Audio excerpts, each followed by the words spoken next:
Very good morning dear friends. सुप्रभात।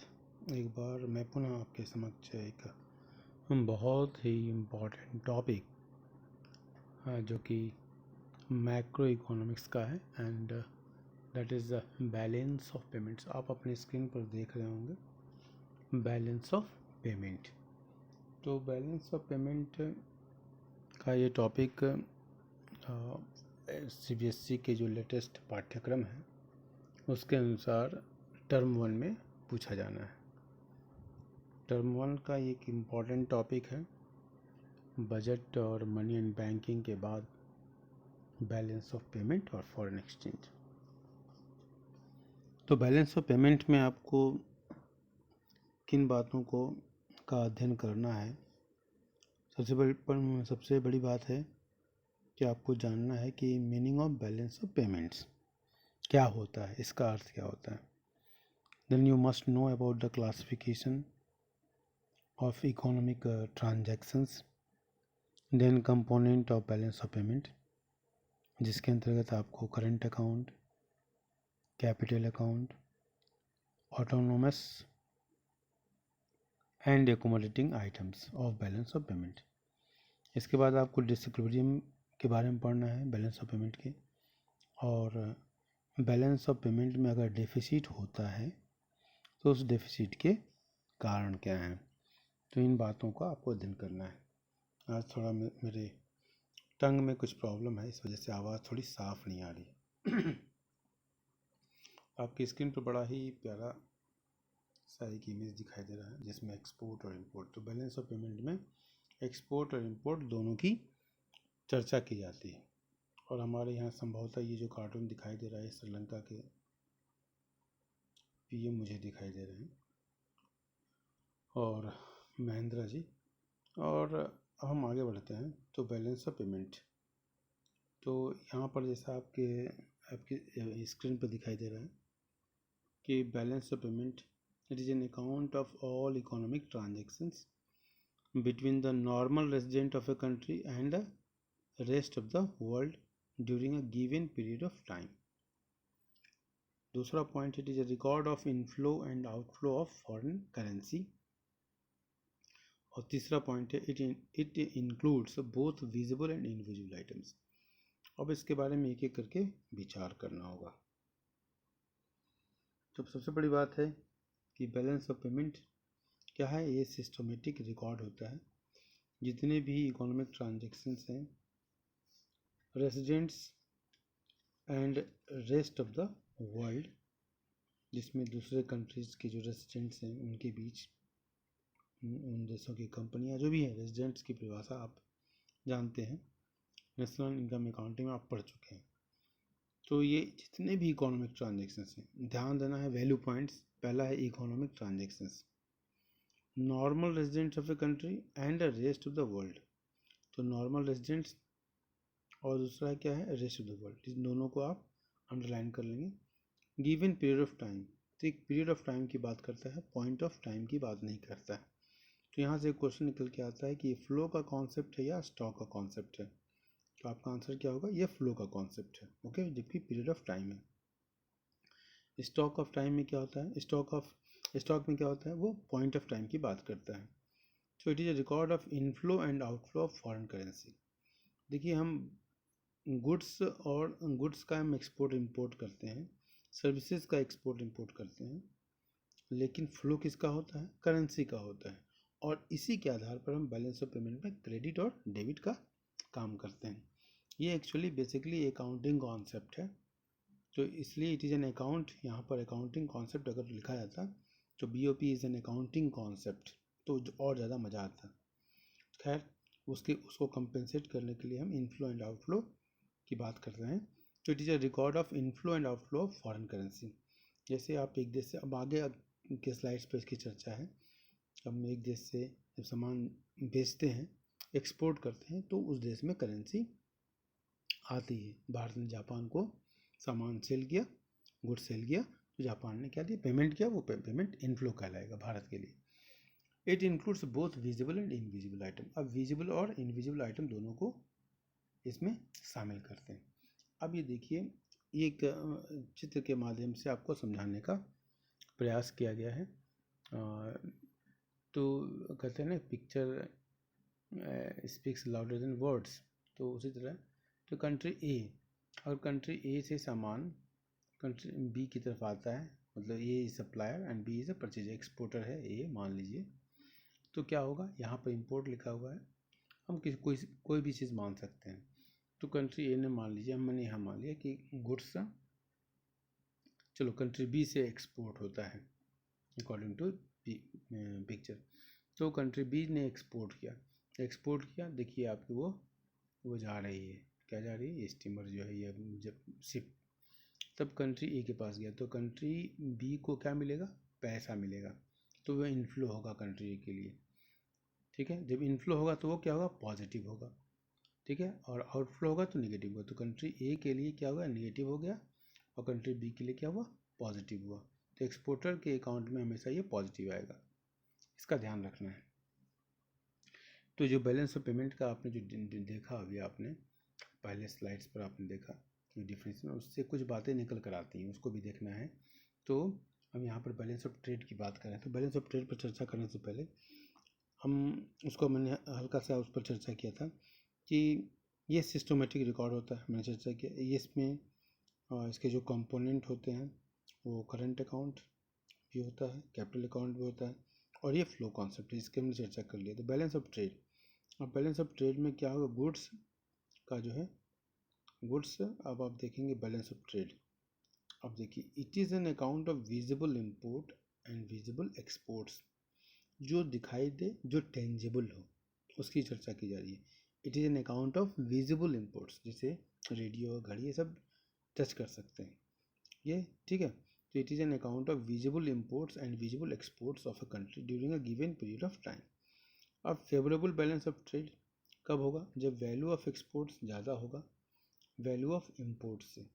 जब आप ज़्यादा से ज़्यादा सामान आप सेल आउट करते हो, एक्सपोर्ट करते हो दूसरे देश को, तो आपके पास पैसा ज़्यादा आएगा, मतलब क्रेडिट आइटम ज़्यादा होंगे। जब क्रेडिट आइटम ज़्यादा होंगे, मतलब क्रेडिट आपका पैसा अकाउंट में ज़्यादा पैसा आएगा देश के अकाउंट में, तो और पैसा कम बाहर जाएगा, मतलब आप इंपोर्ट कम करते हो और एक्सपोर्ट ज़्यादा करते हो। एक्सपोर्ट ज़्यादा करने का मतलब इनफ्लो ज़्यादा होना, पैसा ज़्यादा आएगा, और इंपोर्ट करने का मतलब पैसा बाहर जाएगा, आउटफ्लो जिसको कहते हैं।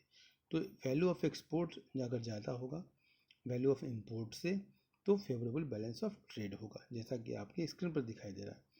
और अनफेवरेबल बैलेंस ऑफ ट्रेड क्या होगा, जिसका उल्टा, vice versa, value of exports is less and value of imports are more, ज़्यादा एक्सपोर्ट कम हो रहा है, इंपोर्ट्स ज़्यादा हो रहे हैं, तो बैलेंस ऑफ ट्रेड क्या होगा, अनफेवरेबल होगा।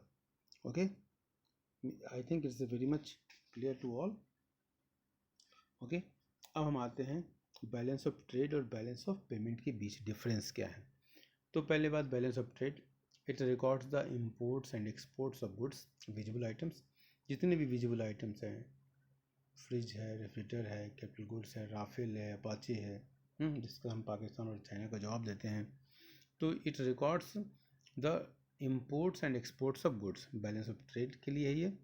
और बैलेंस ऑफ पेमेंट क्या आता है, it records the imports and exports of goods and services, visible and invisible items. अब यहाँ देख लीजिए, बैलेंस ऑफ ट्रेड क्या कर रहा है, केवल visible items. Balance of payment क्या करता है, विजिबल भी और इनविजिबल भी, मतलब टेंजिबल एंड नॉन टेंजिबल, जिसको छू सकते हैं, जिसको महसूस करेंगे, ठीक है। तो जैसे डॉक्टर की सर्विसेज है ना, शिपिंग, बैंकिंग, ये सब चीज़ें इनविजिबल आइटम्स में आती है। इट बैलेंस ऑफ ट्रेड क्या है, it does not record capital transfers, capital transfer की बात नहीं करता है बैलेंस ऑफ ट्रेड। अब ध्यान दीजिएगा, कैपिटल ट्रांसफर्स जो लॉन्ग टर्म के होते हैं, ठीक है, तो उस तरह के ट्रांसफर्स का ये अकाउंट नहीं करता है, केवल और केवल टेंजिबल विजिबल आइटम्स की बात करता है, ठीक है, जो कि हमारे एसेट्स और लाइबिलिटीज़ में अंतर करते हैं, वो कैपिटल ट्रांसफर्स कहे जाएंगे। It records capital transfer, balance of payment क्या करता है, ये कैपिटल ट्रांसफर को रिकॉर्ड करता है। Now again balance of trade, there can be surplus और deficit in balance of trade, ठीक है। बैलेंस ऑफ ट्रेड में क्या हो सकता है, सरप्लस और डेफिसिट दोनों हो सकता है, जबकि बैलेंस ऑफ पेमेंट क्या है, इट ऑलवेज बैलेंस्ड, ये हमेशा बैलेंस में होता है। क्यों? क्योंकि अकाउंटिंग कॉन्सेप्ट से लिया गया है, जिसमें डेबिट और क्रेडिट दोनों simultaneously this is managed. Credit और डेबिट आइटम एक साथ साथ लिखे जाते हैं। अकाउंटिंग कॉन्सेप्ट में हमेशा बैलेंस ऑफ पेमेंट बैलेंस होता है। ठीक है, जब भी हम कोई चीज़ एक्सपोर्ट करते हैं तो उसको हम एक्सपोर्ट करेंगे तो इनफ्लो हुआ तो क्रेडिट आइटम हो जाएगा, और फिर वो जिस देश के साथ हमारा ट्रेड हो रहा है वहाँ पर डेबिट हम शो करते हैं। इसलिए दोनों तरफ एंट्री होती है। अकाउंट्स के स्टूडेंट बहुत आसानी से इसको समझ लेंगे, और जो नॉन अकाउंट्स के स्टूडेंट हैं थोड़ा सा इस पर आप लेजर की जो जनरल की जो एंट्री होती है, अगर उसको आप थोड़ा सा देख लें, नेट पर सर्च भी करेंगे तो आप डेबिट एक आइटम डेबिट की तरफ होता है, एक आइटम क्रेडिट की तरफ होता है। जब हम एक्सपोर्ट करते हैं तो पैसा आता है, इसलिए वो क्रेडिट में जाएगा, और जब हम जिस देश को हम सेल आउट कर रहे हैं उसमें वो डेबिट हो जाएगा। तो इस तरीके से वो हमेशा बैलेंस ऑफ पेमेंट हमेशा क्या होता है, वो बैलेंस होता है। बैलेंस ऑफ ट्रेड में it is a part of current account of balance of payments. ठीक है, करंट अकाउंट उसमें विजिबल आइटम्स को लेते हैं, इसलिए वो करंट अकाउंट का पार्ट है। ठीक है, it is a part of current account of balance of payment. तो बैलेंस ऑफ पेमेंट के दो बेटे हो गए। मैं हमेशा पिछले बैच में इसी तरह पढ़ाया था कि बैलेंस ऑफ पेमेंट एक बाप है, बाप के दो बेटे, एक करंट अकाउंट, एक दूसरा कैपिटल अकाउंट। तो बैलेंस ऑफ ट्रेड जो है कहाँ नोट होता है, करंट अकाउंट में। और बैलेंस ऑफ पेमेंट में आप देखेंगे, बैलेंस ऑफ पेमेंट में देखिएगा कि it includes current account and capital account. ठीक है, बैलेंस ऑफ पेमेंट जो है वो करंट अकाउंट और कैपिटल अकाउंट दोनों के से मिलकर बना है, जबकि बैलेंस ऑफ ट्रेड जो है किसके अंतर्गत है, वो करंट अकाउंट के अंतर्गत है। ठीक है, तो आप इसको आसानी से समझने के लिए एक बार इसको फ्लो चार्ट को देख लें। Items included in balance of payment, visible items, unilateral, invisible items, capital transfer, और ठीक है and capital transfer and unilateral payments.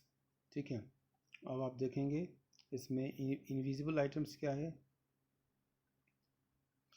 receipts and payments for services, government expenditure on embassies, income from foreign investment, ये invisible items हैं balance of payment के। Invisible items, receipts and payments of services, ध्यान से आप इस flow chart को देख लेंगे। Okay, and government expenditure on embassies, income from foreign investment. अगर थोड़ा सा भी अगर इसको दिक्कत होगा तो हम हैंड रिटन भी इसका हम एक स्लाइड बना देंगे, जिसको आप देख लेंगे तो उससे भी आसानी होगी। दोनों को मिलाकर अगर देख लेंगे तो आपको ज़्यादा क्लियरिटी होगी। अभी मैं केवल पीपीटी से पढ़ाने का प्रयास कर रहा हूँ। तो visible items, goods that are imported and exported are called visible items. They are recorded at the port and are made of some materials.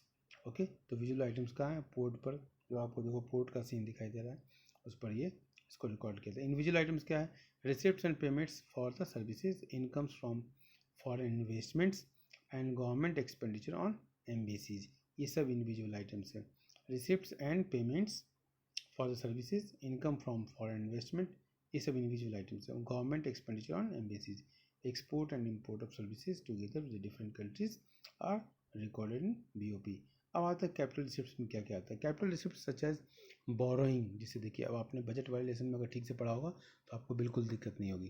Capital receipts such as borrowing, borrowing हमारे क्या करता है, लाइबिलिटीज़ को बढ़ाता है।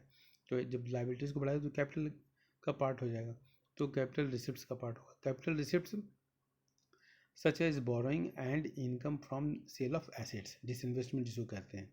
Capital expenditure such as repayment of loans and purchase of assets abroad. ठीक है, ये सब कैपिटल रिसिप्ट्स के हिस्से हैं।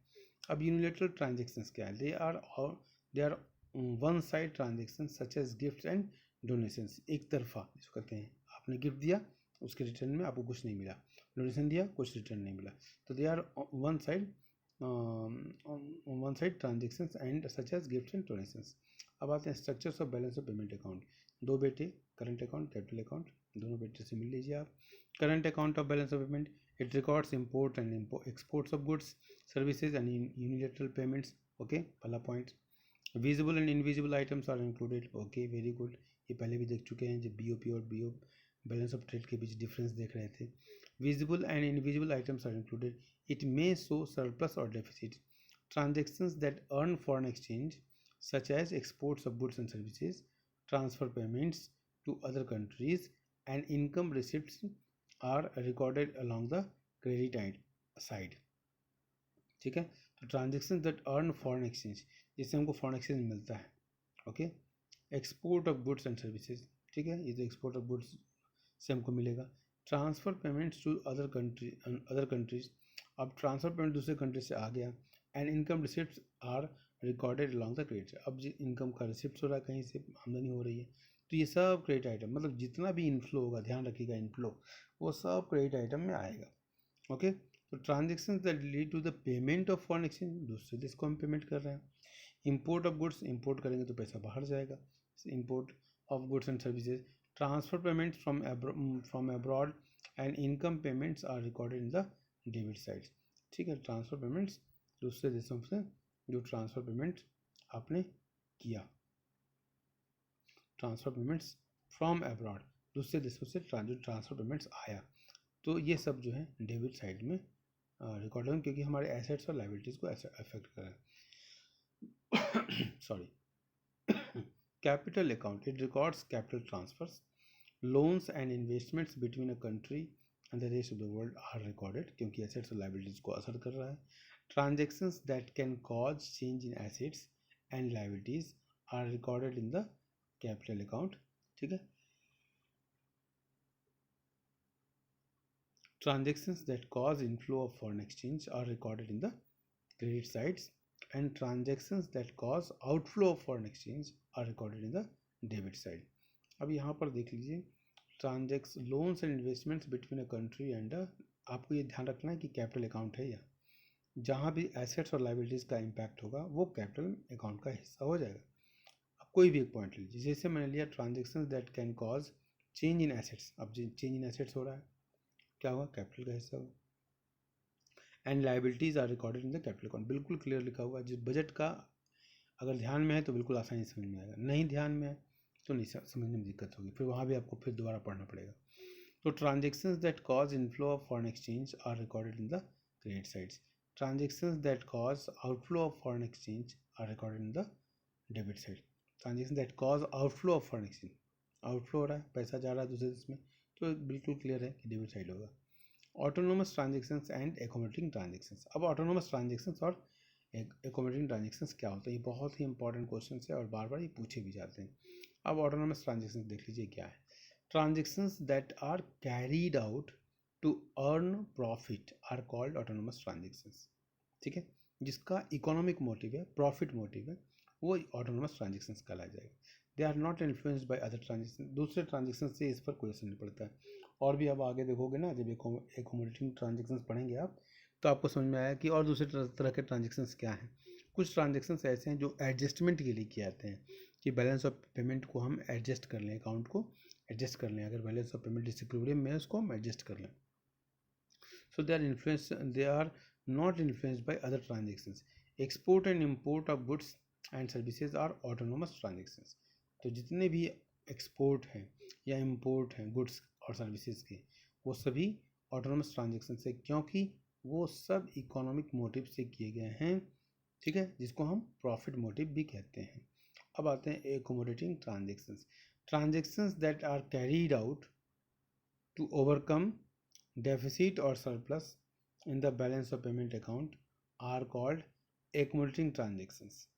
Transactions that are carried out to overcome deficit or surplus in the balance of payments account are called accumulating transactions. Okay, अब इसका उद्देश्य क्या है।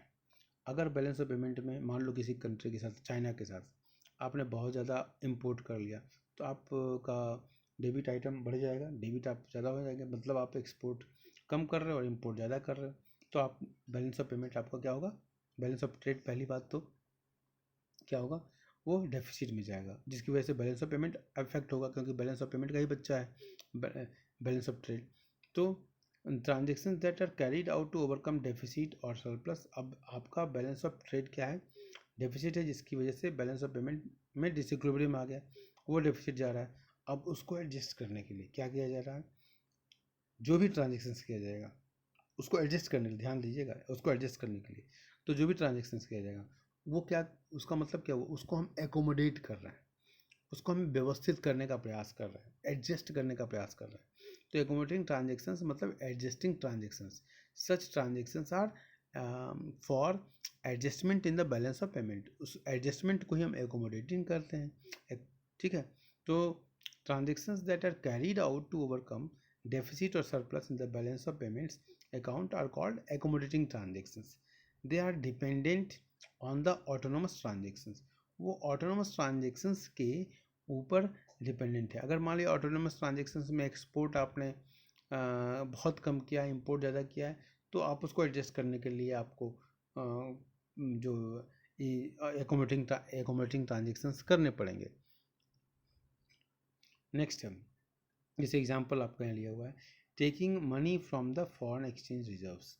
अब फॉरेन एक्सचेंज जो रिजर्व है उससे पैसा निकालना, ठीक है, ये हमारा एकोमोडेटिंग ट्रांजेक्शन्स कहलाएगा।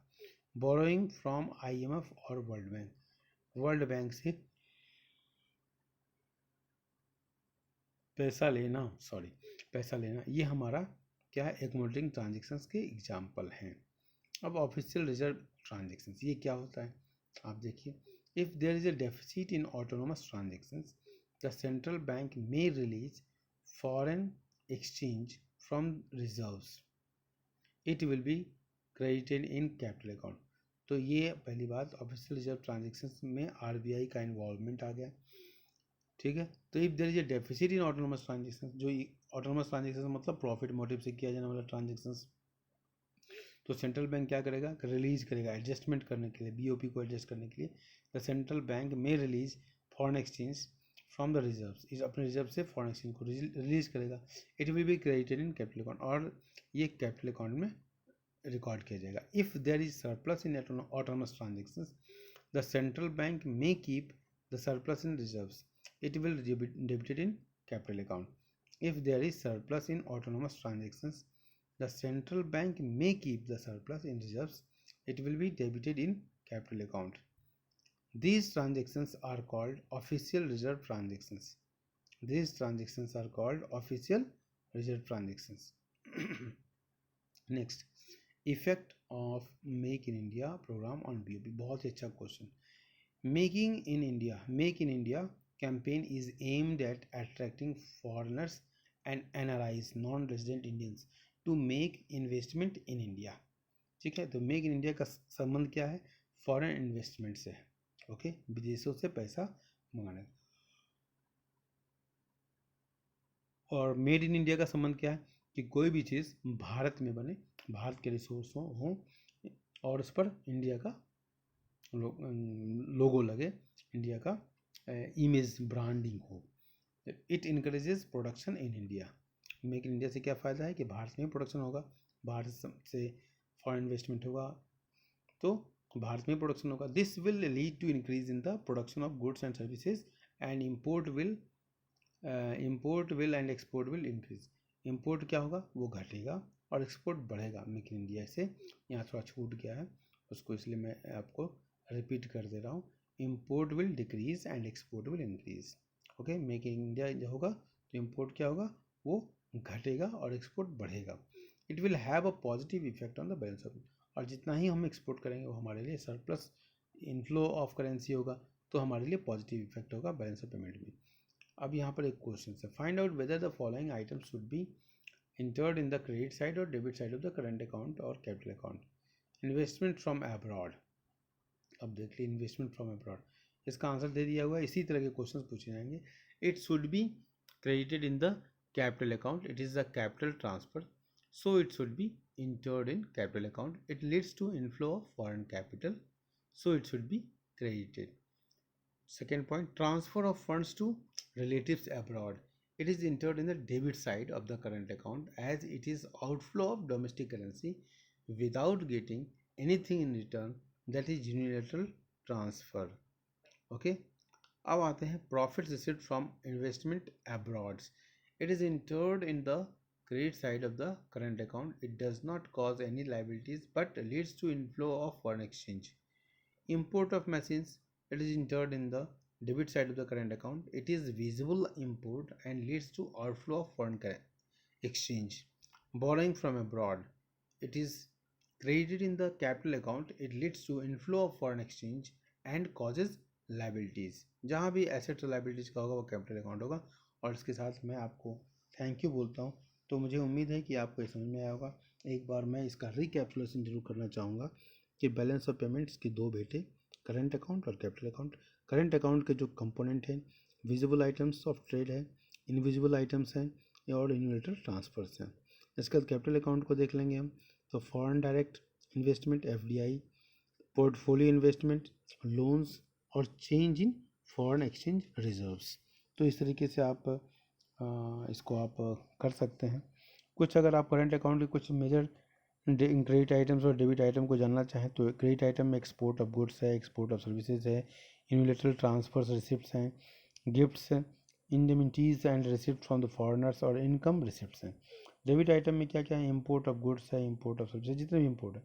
यूनिलेटरल ट्रांसफ़र पेमेंट्स है, दैट इज़ गिफ्ट और जो फॉरेनर्स से जो मिल जाते हैं, ओके आइटम्स। इनकम पेमेंट्स, ये सब हमारे डेबिट आइटम में आते हैं। और कैपिटल अकाउंट में क्या आएगा, कैपिटल अकाउंट के क्रेडिट आइटम को पहले देखेंगे।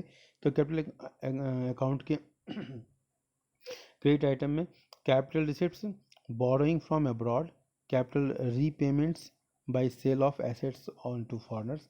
और डेबिट आइटम में क्या होगा, capital payments lending to capital repayments to a purchase of assets from foreigners. So capital payments lending to capital repayments to or purchase of assets from foreigners. तो ये हमारा एक आपको मैंने जल्दी से इस पर चर्चा किया एक, और मुझे उम्मीद है कि ये थोड़ा सा आपको ठीक लगा होगा। और जो इसमें कंपेंसेट आप कमेंट लिखिए कि मुझे ये समझ में नहीं आया, तो इसका मैं हैंड रिटन भी इसका डायग्राम से मैं पढ़ा दूंगा, इसमें हम वेन डायग्राम से हम बच्चों को पढ़ाते हैं। और मुझे उम्मीद है कि आपको ये पसंद आएगा। Thank you. अब इसको अगर आप फ्लो चार्ट के रूप में देखना चाहें तो फ्लो चार्ट के रूप में आप इसको देख सकते हैं, बैलेंस ऑफ पेमेंट। अब हमने इसको फ्लो चार्ट के रूप में दिखाया है। तो बैलेंस ऑफ ट्रेड एक तरफ आप देख रहे हैं, बैलेंस ऑफ ट्रेड, इसमें BOT X - M, X export को इंडिकेट करता है। और यहाँ डिटेल्स दिया भी हुआ है, okay. Visible items of goods, smaller concept, it can B of 3 types. Balance हो सकता है हमारा बैलेंस ऑफ ट्रेड, फेवरेबल हो सकता है, अनफेवरेबल। और बैलेंस ऑफ पेमेंट का आपने देख लिया कि balance of payment broader concept में क्या, it is always remaining balance. ये क्यों होता है, क्योंकि अकाउंटिंग कॉन्सेप्ट में होता है, but only in accounting sense, यहाँ लिख भी दिया गया है, because of double entry system, but in reality it can be favourable और unfavourable. Okay, balance of payment item देख लीजिए, करंट अकाउंट और कैपिटल अकाउंट, ठीक है। करंट अकाउंट XM मतलब export import of visible items, export and import of invisible items और unilateral transfer. Capital account में banking capital, FDI foreign direct investment, portfolio investment जो share वगैरह में किया जाता है, पत्र जिसको कहते हैं शेयर डिवेंचर्स वगैरह में जो किया जाता है, gold borrowings, private transactions, government transactions, foreign exchange reserve, ये सारे हमारे एसेट्स और लाइबिलिटीज़ को अफेक्ट करते हैं, इसलिए कैपिटल अकाउंट के का हिस्सा है। 2 मोर items of balance of payment, autonomous and जिसको हम अबव द लाइन कहते हैं और एकोमोडेटिंग बिलो द लाइन कहते हैं। और यहाँ पर आपको नवरत्ना और मीनरत्ना का छोटा सा लिस्ट दिया गया है, जिनका आजकल डिसइन्वेस्टमेंट बहुत किया जा रहा है। तो इस प्रकार से हमने एक फ्लो चार्ट भी देख लिया इसका, और उम्मीद है कि ये आपको बहुत पसंद आया होगा। अगर नहीं फिर भी नहीं समझ में आया तो इसको मैं फिर हैंड रिटन एक्सप्लेनेशन करूँगा। Thank you.